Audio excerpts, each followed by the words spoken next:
Suspense. And the producer of radio's outstanding theater of thrills, the master of mystery and adventure, William N. Robeson. In spite of the sometimes discouraging evidence to the contrary, crime really doesn't pay.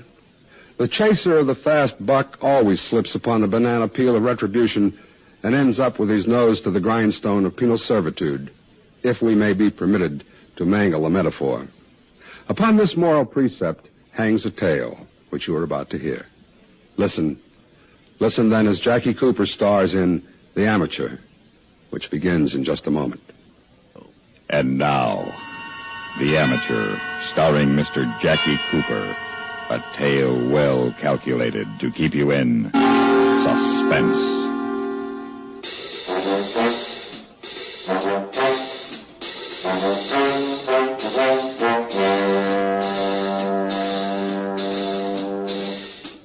You see, me and Boots always been buddies, right, Boots? Right, Jerry.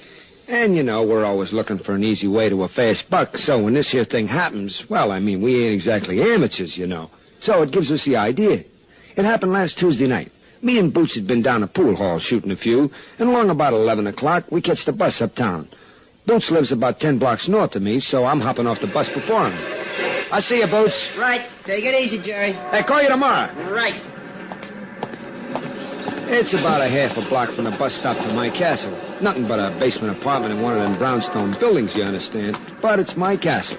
Well, I'm almost to my steps when I see this here guy come running along the other side of the street. All of a sudden, he cuts across toward me, and a car comes out of nowhere, hits the guy, and clobbers him flat against the brownstone wall, almost on my doorstep. Then it backs off, and it's out of sight before I can breathe twice. Hey, you all right, mister? Hey, fella. The guy was dead. What happened down there? A hit and run. I'll call the police. Okay. All right, stand back, everybody. Now, don't touch nothing until the law gets here. Where did he come from? The neighborhood was turning out like it was a block party or something. I guess when a thing like this happens, you can't keep them away. Curiosity, maybe a little sympathy, I don't know. Anyway, about 5 minutes later, up comes the cops. All right, come on, move back now. Stand back, everybody. Stop shooting. Anybody see this happen? Yeah, I did. I saw the whole thing. Yeah, what's your name? Malloy, Jerry Malloy. You get the license number? No. Well, I mean, see, I seen this guy running down the street, and then he cuts across like he was trying to get to me or something, and this car comes along and pow. Know what kind of a car it was? Oh, a big one, a caddy, maybe? You get a look at the driver. No. And you don't know whether it was a man or a woman? Well, he goes on asking questions, and the more he asks, the less I seem to know about it. The photogs from one of the dailies arrive, and it's flashing all over the place. They even take my picture. Why, I don't know. But finally, the wagon takes the poor guy away, and the neighborhood goes back to bed. I take off, too, and I go down the steps to the castle, when right in front of my door, my foot hits something. There, lying at my feet, is this here license plate, see? Kind of beat up like. I pick it up, and sure enough, there's blood on it.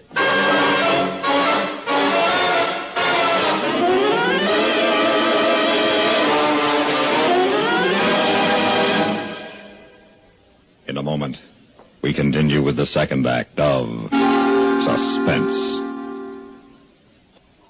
And now, starring Mr. Jackie Cooper, Act 2 of The Amateur.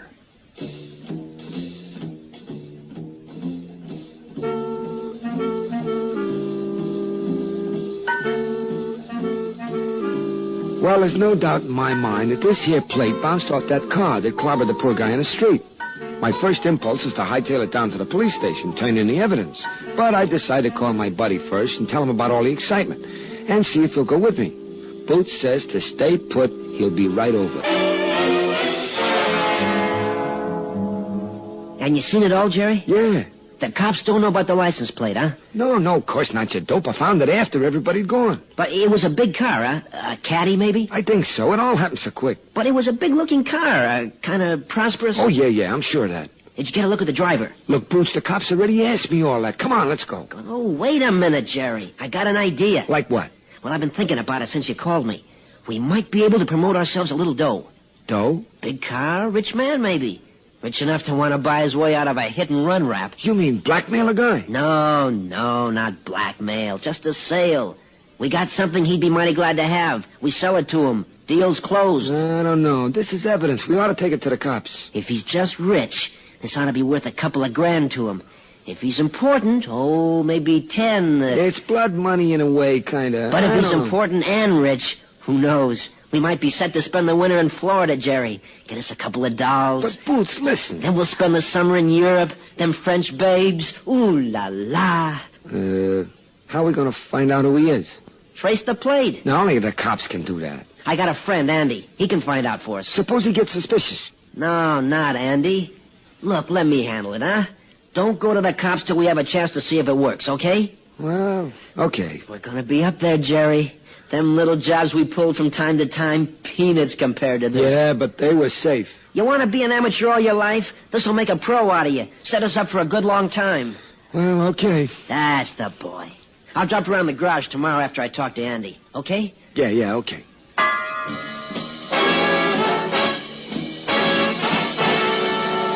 Morning comes, and I take off for work at the garage on 85th Street. I'm on my way to the bus when I pass the newsstand at the corner, and there I am, staring right back at myself from the morning papers, right on the front page, my picture. I buy a couple of papers and hop the bus downtown. I'm shaking with excitement. Me on the front page. There's the story about the guy being clobbered in front of my place. Unidentified victim, the paper says. But they got me pictured for being the eyewitness. First to arrive on that scene, it says. And then it goes on about me seeing it and where I live, where I work and all. I don't even remember telling them all that. But, boy, the picture sure came out good.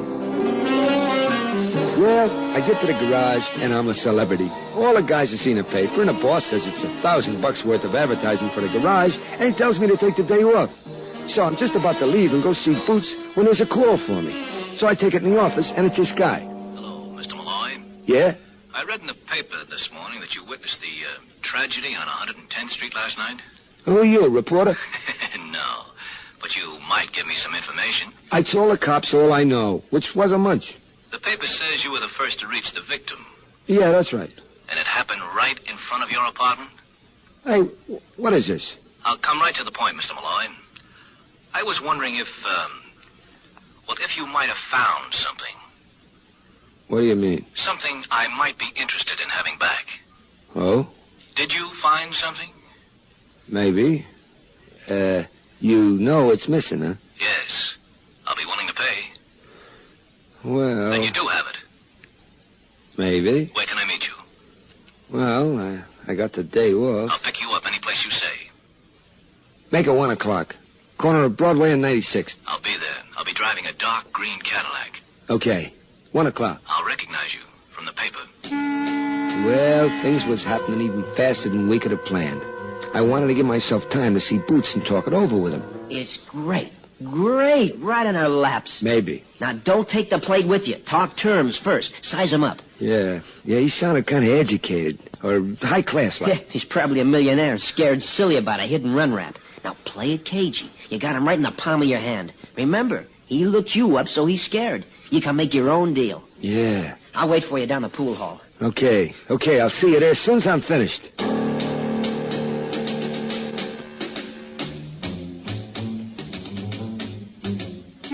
At 1:45, I'm waiting on a corner of 96th and Broadway. About 5 minutes to 1, a big green caddy drives around a corner and goes on down Broadway. Now, I'm wondering if that can be the guy when, sure enough, comes around a block again, stops, and a well-dressed guy at the wheel opens the door. Mr. Malloy? Yeah, Get in. I wanted to be sure it was you before I stopped. it's me. What's your name? Edward Keller. We'll take Riverside Drive. The traffic's light, and I prefer to keep my mind on business rather than traffic. Okay, by me. He's not a bad-looking guy, about 45 maybe, dressed to the teeth, and sort of high-class look about him. I feel sort of shabby next to him, in spite of I'm wearing my best suit. But I got the upper hand no matter what. Well, we hit Riverside Drive, the traffic thins out, and he looks over at me. I took a long chance you might have found what I want. Kind of coincidental, ain't it? Quite. I may as well be frank, Malloy. If the police had found that, it could have put me in a very serious position. You're telling me. But as it turned out, you found it and kept your mouth shut. I'm willing to pay for that service and for your silence afterwards, of course. Sure. Package deal. Package deal. I'm wondering, though, how come you thought I had it? You were the first one to reach the victim. Yeah. And the newspaper story made no mention of the police finding it. Fat chance. Landed right in front of my door. That's almost incredible. I don't know. You hit him pretty hard. I what? You really clobbered that guy. I mean, it's a wonder you didn't lose a fender, too. What are you talking about? The accident. Your license plate. You're not making sense. Well, who are you? You trying to back down or something? I don't know what your dodge is, Malloy, but don't Now think listen, that I you... ain't dodging. You are. You want to buy back your license plate or don't you? I'm not interested in any license plate. I want that $100,000 worth of heroin the man was carrying.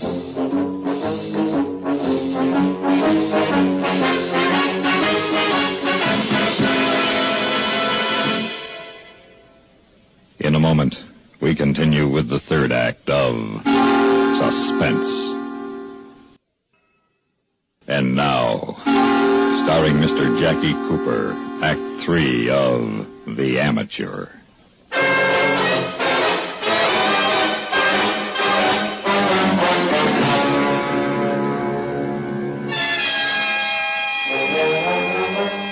Well, I'm sitting there like I'm turned to stone or something.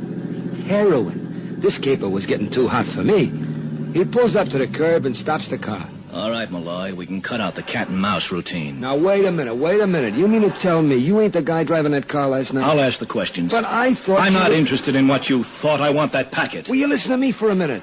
I don't know nothing about no H or packet or nothing. Malloy, the man who was killed was purchasing that heroin for me. He was carrying it when he was run down. This I know nothing about. The police didn't report finding anything on him, and you know as well as I they would have. Now it adds up, doesn't it? No heroin on Jackie. You the first to reach him. I didn't touch the guy, I swear. You led me to believe on the phone you had it. On my mother's grave, I don't know nothing about it. I found a license plate, a beat-up plate I figured came from the car that hit him. I thought you was the driver and wanted to get the plate back to save your skin from a hit-and-run rap. That's quite a story. Look, if I had this stuff, don't you think I'd be bargaining with you right this minute? Would I be making up a story about a license plate? Wouldn't I be naming my price for the stuff? Huh? Wouldn't I? Well, maybe you would at that. And now you're looking at the situation from the right angle. If the police didn't find the stuff, and if you're telling the truth, it means Jackie wasn't carrying it. Sure, that's it. And if he wasn't carrying it, he never got it. Well, I got an appointment, I just remembered. I'll catch the subway downtown. Sit still. No, I can get back, okay? You'll get back when I'm ready to take you.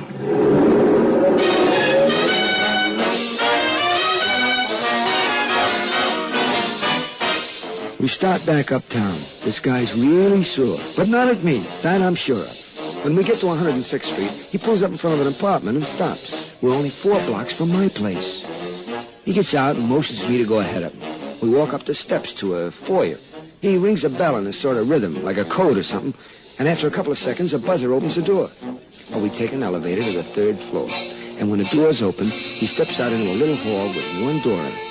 Keller goes through the same ringing bit, and the door opens a crack. What do you want, Keller? I want to see Giacomo. He's not here. I'll wait. Who is this punk? Never mind. They'll come back later, huh? Come on in, Keller. Take off. The room's dark. Not pitch dark, but gloomy kind of. The voice comes from a big fat guy sitting behind the biggest desk I ever seen. Sorry about Jackie, Keller. I'll bet you are. Who's this? The man who saw Jackie get hit. Oh? Bringing him here wasn't very wise. I want to get something cleared up. Indeed. What did you pull on me last night?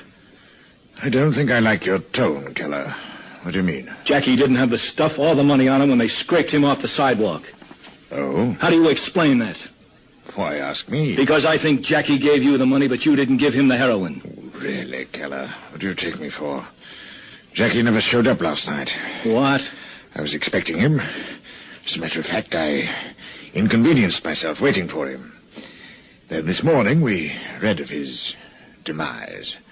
I presume he was on his way here when he was hit. And why didn't he have the money? $100,000 in cash. The papers would surely have latched onto that. Why don't you ask your friend here? Wasn't he the first to reach Jackie? Now, wait a I'm really minute. annoyed with you, Keller. We've been dealing with each other for years, and you let a punk like this pull the wool over your eyes. You come in here accusing me. Now, take it easy, Jack. I don't know nothing about any $100,000 bucks. Let me handle this, Keller. If he's got the money, I'll find out my own way. I'm afraid not. It's become my concern now. What do you mean? I mean, I can't have a punk like this knowing about my operations here. Take him down to the garage. We'll find out what he did with your money during the ride. Ride? Hey, you guys kidding or something? Wait a minute, Giacomo. I'm not so sure that's the right way. It is the only way. I have to protect my interests. And yours as well. If you know what I mean. Use this private elevator. I'll meet you in the garage. All right, Giacomo. But if anything happens before I get that money... You have nothing to worry about, Keller. Nothing at all. Get going. Well, I don't mind saying now, I was scared out of my Sunday pants. I didn't have to ask any more questions to know what these birds were up to. These were the real pros. And I knew this Giacomo guy was playing for keeps. Well, the elevator glides to a stop, and out we get. The doors close, and it goes back up again. I see we're in a small garage with two big jobs parked facing the doors. And then it hits me. I'm seeing a familiar-looking license plate on the rear of the black caddy. Maybe this is my chance. Over there, Malloy, and keep quiet. Now, Keller, you gotta listen to me. Shut up. Now, listen, that's the car.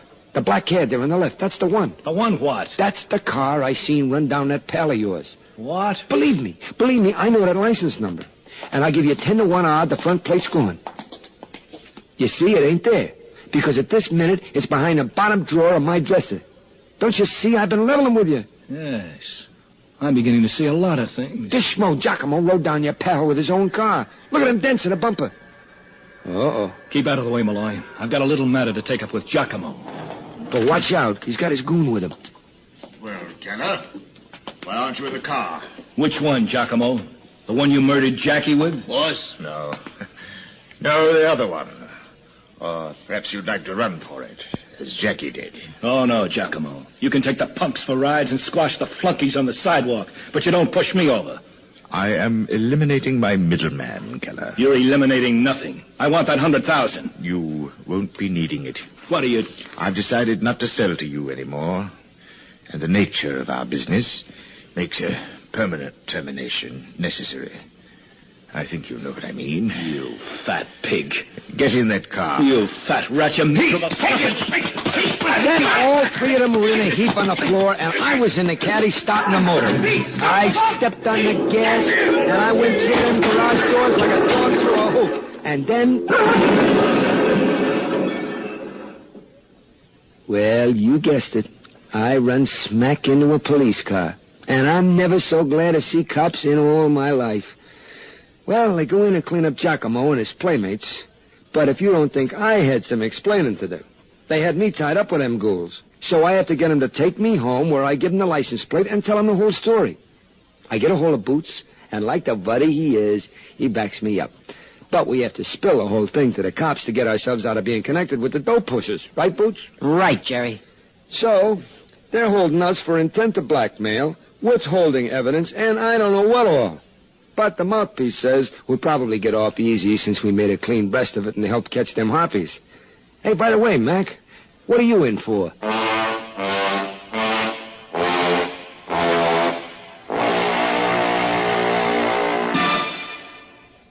Suspense, in which Jackie Cooper starred in William N. Robeson's production of The Amateur, written by Robert Jurin. In a moment, the names of our supporting players and a word about next week's story of Suspense.